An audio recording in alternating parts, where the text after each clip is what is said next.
This is The Herd. Wherever you may be, and however you may be. Live in Los Angeles, iHeartRadio, Fox Sports Radio, FS1, wet and rainy Los Angeles. Pro Day, Sam Darnold today, who will be the number one pick. We'll go live to that Pro Day next hour and the hour after that with Joel Klatt, Matt Leinart. Christine Leahy is, of course, joining me. You really have to start the day with something about Westbrook. Well, he's positive. Very popular. The kids love him. I love him. I'm not a kid. Well, you're fairly young. You're youthful. Not really. I'm youthful, but, you know. So I want to start with this.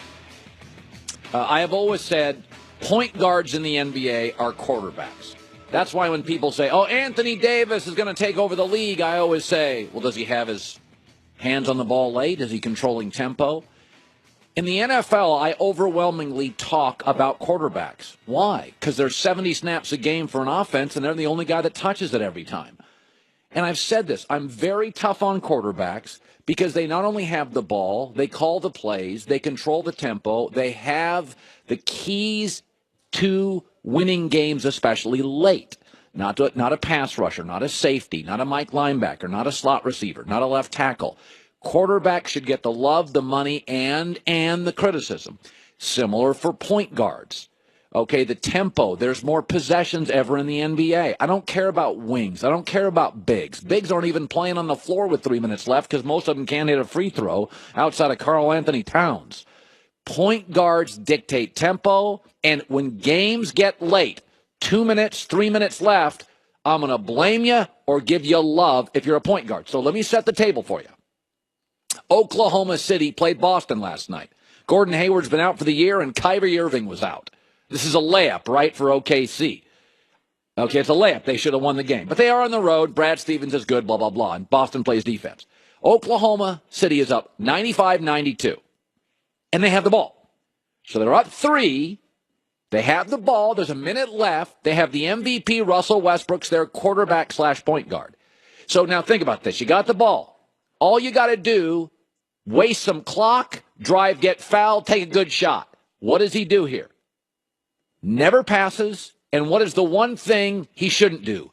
Jack a deep 3.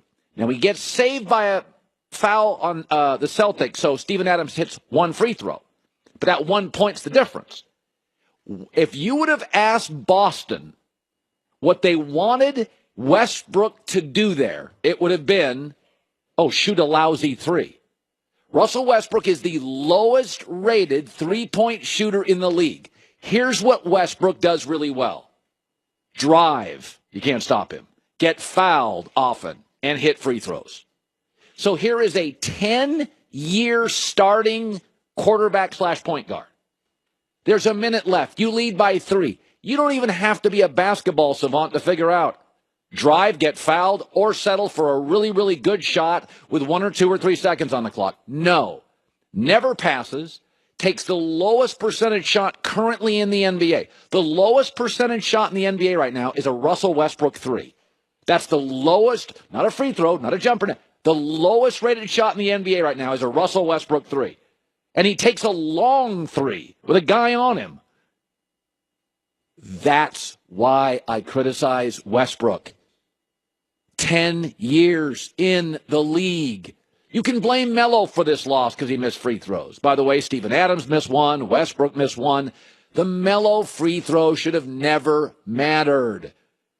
If Westbrook drives and gets fouled, which he is prone to do, he's a career 80% free throw shooter. Game over. Minute left. OKC by 5 because Boston came down and missed their next shot. What is playoff basketball? It's not running and gunning. It's not dunks. It is slow down, half-court, situational basketball. That's why Brad Stevens is a really valuable coach, because he's a great half-court offensive coach.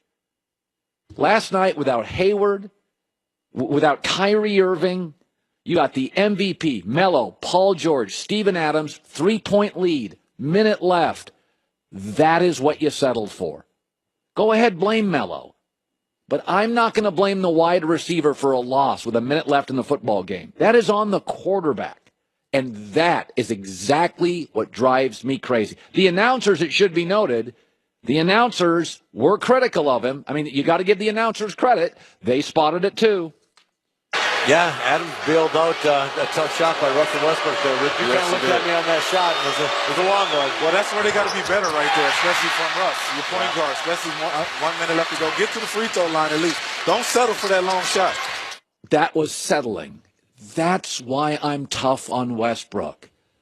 That's it. That's the moment. The difference between your Matt Ryans and your Bradys are those minute left situations. The difference between winning and losing playoff games, situational basketball. Dude, you've been in the league 10 years. You've got to be better than that. All right, let me shift gears. Pro day today for Sam Darnold, USC quarterback, going to go number one, I believe. I have heard something. I'm guilty of this. I'm very critical of Baker Mayfield. People are critical of Josh Rosen, Josh Allen, Lamar Jackson, Sam Darnold. We pick apart all these quarterbacks. And in the process, we take really good players, college quarterbacks, pick. And then we elevate other players around them. And it's like, no, the other players have faults too, and we're being overly critical of quarterbacks. As I've said before, I think Darnold, Rosen, and Baker Mayfield will all have some level of success. Josh Allen, Wyoming, Lamar Jackson, I draft later. They need to sit out a year. The longer they sit out and learn, the greater their chances for success. But I'll give you a prime example. So everybody today is going to nitpick the quarterbacks. Darnold will get nitpicked today. Saquon Barkley is now the golden child. You can't criticize him. He's amazing. He is a lock. He can't fail. Okay, let's play the game with Saquon Barkley. Here's 5 reasons not to draft Saquon Barkley. He averaged under 3 yards per game in 3 games, 2 of them against Indiana and Rutgers. Under 3 yards a carry. He only had 5 games over 100 yards. He had the most yards lost by a running back last year in college football. Even with him and a good quarterback and a really great play caller, they were 58th in the country in rushing and 6th in the Big Ten. And here's an interesting one if you examine Saquon Barkley. His best 3 games, the opener rested, bowl game rested, cupcake, Georgia State before a big game. This is not a guy capable of 26 carries 1 week in the NFL, 29 the next, picking up blitzes, 7 catches 1 week, 4 the next. He is not a bulldozer. We have so nitpicked the quarterbacks, and Sam Darnold works out today. We have elevated other players who have just as many holes. Saquon Barkley is much more Reggie Bush than he is Ezekiel Elliott. And for the record, I like Reggie Bush. I would have had no problem drafting Reggie Bush.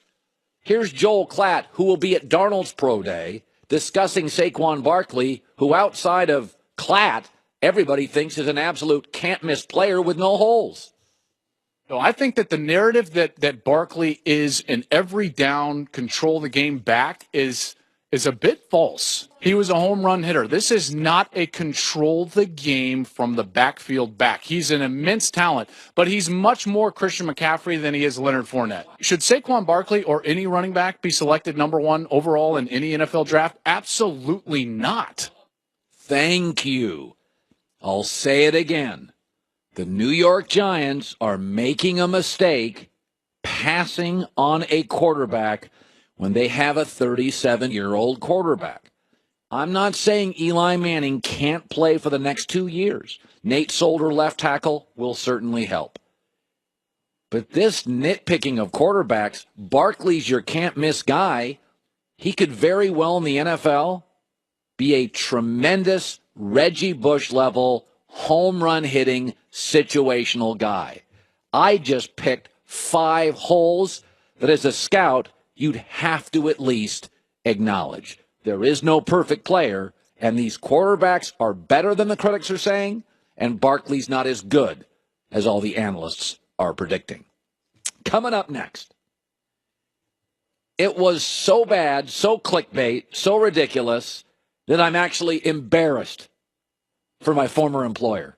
It was as bad as it gets. clickbait, PC, check the boxes. There are 5 dominant athletes in the world, and nobody is close to those 5. I'll discuss ESPN's top 20 athletes of the top 20 years list, which was so egregiously bad, it has to be at least discussed. Every day, I come in and we're talking about what went on in the world of sports. But what we're talking about is efficiency and endurance. You should apply those measures to the products you buy. And I just replaced the filters in my home. I did 2 days ago. Filter Buy is America's leading provider of HVAC filters for homes, hospitals, and small businesses. They have 600 different filter sizes, including custom options. All ship within 24 hours, and this is cool, all ship free. And they're manufactured in America. Pollen, mold, dust, your allergies, anything that aggravates you or is just, frankly, unhealthy, limit it and create efficiency in your system. Save time and money. Go to filterbybui.com. Breathe better, filterby.com. By the way,